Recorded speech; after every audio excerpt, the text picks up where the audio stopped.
Good afternoon, everyone. My name is Benjamin, and today we're going to be looking at the Texas Senate election from this year and talking about what it means for 2020. Truth is, I actually think this is kind of a bad sign, at least for 2020. 2024 is a whole different story. 2024 is a whole different story. But 2020, I really don't see it as likely Democrats can pick this up. This is a very outside shot.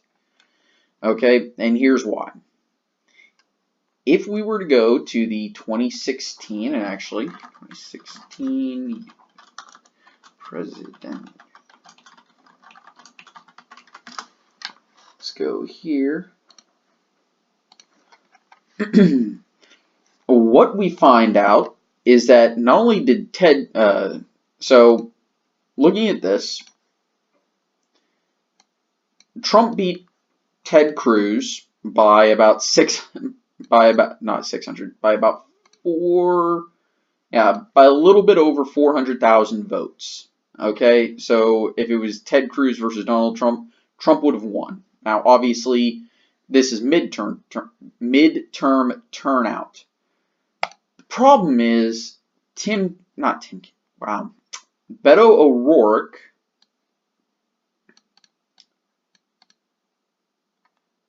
managed to not only get very high turnout and get very close, but he beat Hillary Clinton's turnout by about 300,000 votes.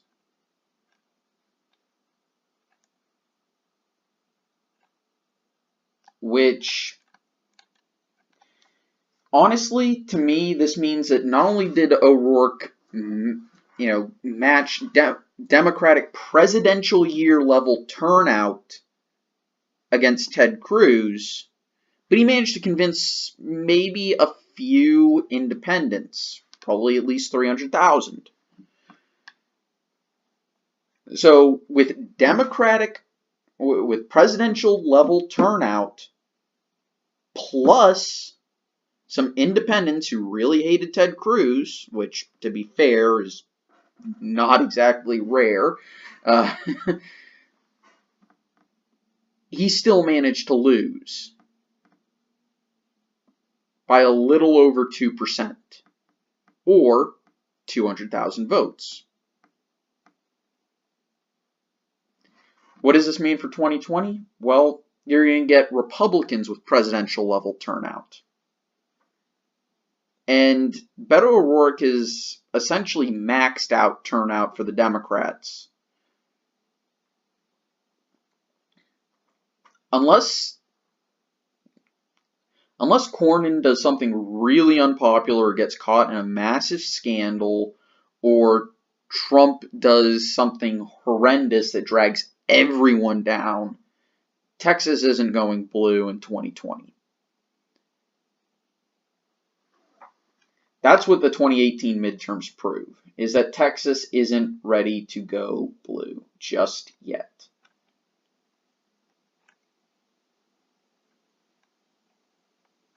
And this is kind of what I saw in the lead up, that Ted Cruz's primary total beat Democratic primary total in and of itself.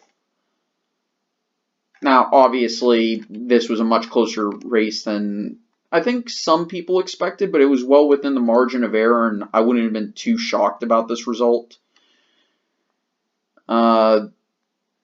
The real shock was Tarrant County, aka Fort Worth, going for O'Rourke.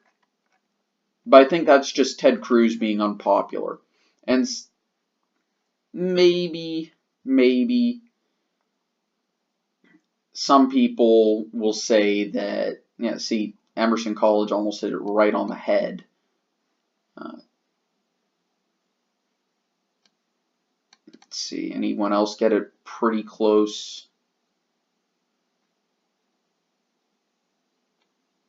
Or even dead on. Yeah, Emerson College was almost right on the money in late October.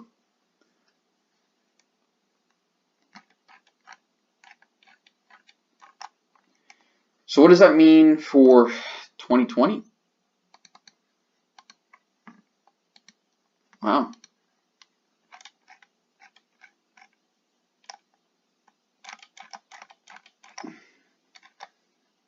Okay.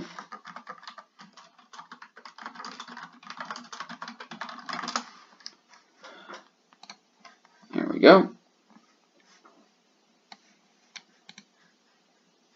Yep, so currently John Cornyn is in the lead, or not in the lead.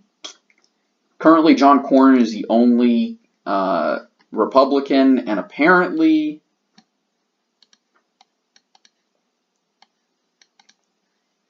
the Democrats have one declared candidate. I'm not going to attempt to pronounce her first name, Miss Hernandez. I'm assuming, if I remember correctly, this is a female name, generally speaking. There are a few other candidates, including both Castros. I'm a little skeptical that they'll perform well, but you never know. You've got, of course, a lot of people are saying Beto might run again. Possible. But you look at Cornyn, he won in a massive landslide. But then again, 2014 was a very Republican environment. Look, even Dallas was close. And he won Bexar County, otherwise known as San Antonio. He even won the county that Houston's in. That's a little surprising, but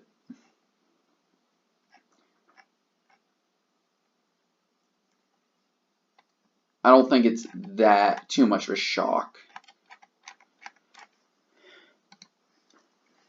And I'm surprised that they haven't done this yet, but I just don't think with the Republicans getting presidential level turnout that Texas is going to go blue in 2020.